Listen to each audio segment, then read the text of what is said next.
بسم اللہ الرحمن الرحیم۔ عزیز طلباء، آج کے یہ جو ہمارا 17واں سبق ہے، 18واں سبق بن جائے گا بلکہ، تو اس 18ویں سبق کے اندر ہم ماضی کی جو بقیہ اقسام تھی اس کو بیان کریں گے۔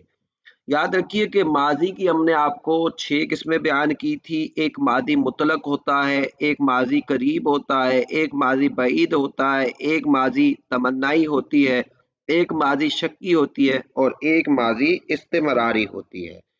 تو یہ ماضی کی 6 قسمیں ہم نے آپ کو بیان کی تھی۔ اس میں سے پہلی 4 قسمیں ہم نے آپ کو پڑھا دی تھی کہ ماضی مطلق، یاد رکھیے ماضی مطلق وہ ہوتا ہے جو مطلقاً گزرے ہوئے زمانے پر دلالت کرے، یعنی اس کے اندر قریب بعید اس طرح کا کوئی بھی تعلق نہیں ہوتا، بس گزرا ہوا جو بھی زمانہ ہوتا ہے، گزرا ہوا جو بھی وقت ہوتا ہے وہ اس میں بیان کیا جاتا ہے، تو یہ ماضی مطلق ہوتا ہے۔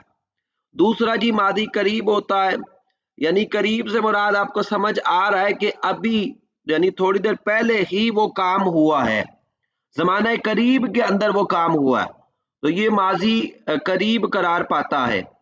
اب ماضی قریب کی جو آپ کو بتایا تھا، ماضی قریب آپ کی تب بنتی ہے کہ جو فعل مضارع ہوتا ہے اس کے شروع میں آپ قد کا اضافہ کر دیں تو یہ ماضی قریب بن جاتی ہے۔ پھر ماضی بعید جو ہوتی ہے وہ ہوتی ہے کہ جو بہت پہلے گزرے ہوئے زمانے پر دلالت کرتی ہے۔ بھائی ایک کام ہوا ہے لیکن وہ بہت پہلے ہوا ہے، اب اس کا آپ کو طریقہ کار بتا دیا تھا کہ اس کے اندر آپ نے کیا کرنا ہے کہ ماضی کے شروع کے اندر کانا کا صیغہ لگا دینا ہے۔ اب کانا کا صیغہ لگائیں گے تو یاد رکھیے کہ 2 طرح تبدیلی ہوگی، کانا کا صیغہ بھی تبدیل ہوگا اور اگلا جو ہے گردان بھی تبدیل ہوتی جائے گی۔ مثلا جیسے کانا فعلا، کانا فعلا، کانو فعلو، تو اب آپ یہ نظر آ رہا ہوگا کہ یہاں کانا کا صیغہ بھی بدلتا جا رہا ہے اور فعلا کا صیغہ بھی بدل رہا ہے۔ اسی طرح اگر یہاں داربا ہوتا تو کانا داربا، کانا داربا، کانو داربو۔ اسی طرح اگر آپ کانا ناصرا، کانا ناصرا، کانو ناصرو۔ اسی طرح دیکھ لیجئے کانا فتحا، کانا فتحا، کانو فتحو۔ یہ دیکھیے کہ یہ دونوں آپ کو بدلتے ہوئے نظر آئیں گے، تو یہ جو بدلتے ہوئے نظر آ رہے ہیں آپ کو، تو یہ جو ہے ماضی بعید قرار پڑتی ہے۔ چوتھی جو ہم نے قسم پڑھی تھی وہ ماضی تمنائی پڑھی تھی۔ ماضی تمنائی کا آپ کو بتایا تھا کہ ماضی تمنائی وہ ہوتی ہے کہ ماضی کے شروع کے اندر اگر آپ لیتما کا اضافہ کر دیتے ہیں تو یہ ماضی تمنائی بن جاتی ہے، اور ماضی تمنائی کا مطلب اس کا ترجمہ کیا کریں گے؟ کاش۔ البتہ اس کے اندر یاد رکھیے کہ لیتما صرف سیم رہے گا، آگے وہ جو صیغہ ہے وہ بدلتا رہے گا، لیتا وہ ویسے ہی رہے گا۔ آج جو ہم 5ویں قسم پڑھ رہے ہیں تو 5ویں قسم جو ہماری ہے ماضی احتمالی یا ماضی شکی۔ تو یہ اس کا تعریف کیا ہے جی؟ کہتے ہیں وہ فعل ماضی جس میں زمانہ گزشتہ میں کسی کام کے ہونے پر شک کا اظہار کیا جائے۔ بھائی پتہ نہیں کیا بھی ہے یا نہیں کیا، شک یہی ہوتا ہے نا کہ آپ کو پتہ نہیں چل رہا کہ یہ کام کیا بھی ہے یا نہیں کیا۔ تو یہ جو کام ہوتا ہے کہ جس کے اندر شک والا معنی پایا جاتا ہے کہ پتہ نہیں کام کیا ہے یا نہیں کیا، اس کو ماضی احتمالی یا ماضی شکی بھی کہا جاتا ہے۔ اب اس کے بنانے کا طریقہ کار یہ ہے کہ فعل ماضی مطلق کے شروع کے اندر آپ لعل ما کا اضافہ کر دیں۔ اب لعل ما کا اضافہ کر دیں گے تو یہ آپ کی بن جائے گی بچے ماضی احتمالی یا شکی، جو یہ بن جائے گی۔ اب دیکھیں اس کا جو ہوگا ماضی احتمالی یا ماضی شکی کا، اس کے اندر یاد رکھیے کہ لعل ما کا صیغہ وہی رہے گا، آگے جو گردان کا صیغہ ہے وہ بہرحال آپ کا بدلتا رہے گا. مثلا جیسے لعلما فعلا، اب اس کا ترجمہ کیا ہوگا؟ شاید کیا ہوگا اس ایک مرد نے. لعلما فعلا، شاید کیا ہوگا اس ایک مرد نے. لعلما فعلا، شاید کیا ہوگا ان دو مردوں نے. اب دیکھیے علامتوں کے اندر کوئی فرق نہیں آ رہا. علامتیں جو میں نے آپ کو ماضی کے صیغوں کی پہلے بتائی تھی وہی علامتیں آپ نے پہچاننی ہے کہ تثنیہ مذکر صیغہ غائب کا اگر آپ نے صیغہ پہچاننا ہے تو اس کے آخر کے اندر الف دیکھنا ہے آپ نے.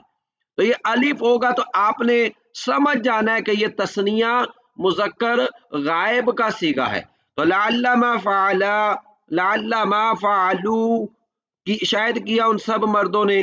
لعلما فعلت، شاید کیا اس ایک عورت نے. لعلما فعلتا، شاید کیا ان دو عورتوں نے. لعلما فعلنا، شاید کیا ان سب عورتوں نے. لعلما فعلتا، شاید کیا تجھے ایک مرد نے. لعلما فعلتما، شاید کیا تم دو مردوں نے. لعلما فعلتم، شاید کیا تم سب مردوں نے.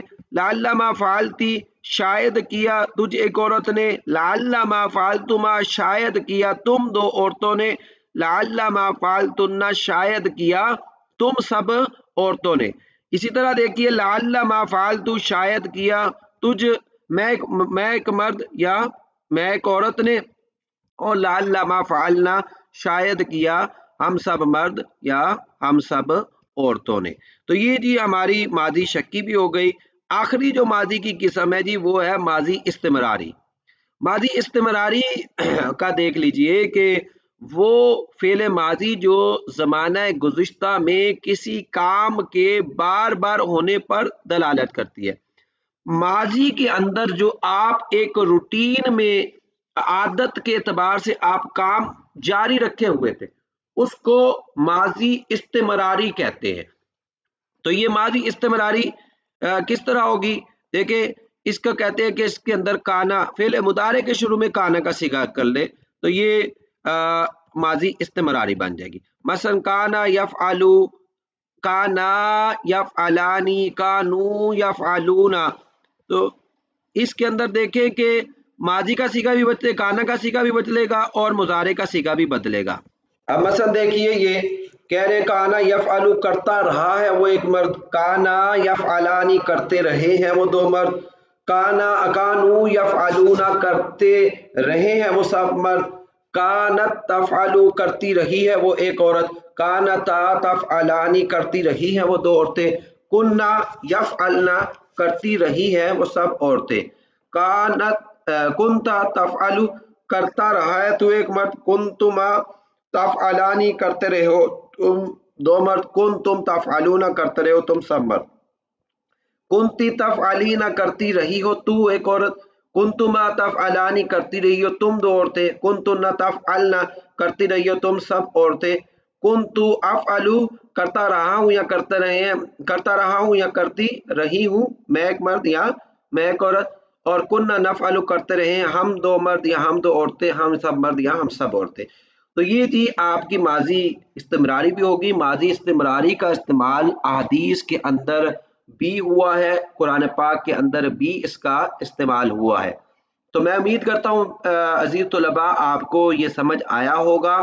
آپ اس کو بار بار شروع میں اس کو رٹے لگائیں، یاد کریں، ترجمے سمجھیں. اب آپ کے تقریباً 20 سبق ہو چکے ہیں، مزید آپ کے کچھ اسباق ہیں وہ ہم مستقل مزاجی سے انشاءاللہ اللہ تعالیٰ کی توفیق سے ان کو بھی کرتے رہیں گے. آپ ان کو بار بار یاد کریجئے، بار بار سمجھیے. جتنا آپ اس کو یاد کریں گے اتنا یہ آپ کے لیے آسانی ہو جائے گی. تو انشاءاللہ پھر آگے کل پھر فعل نفی جہد بلم انشاءاللہ اس کو ہم پڑھیں گے.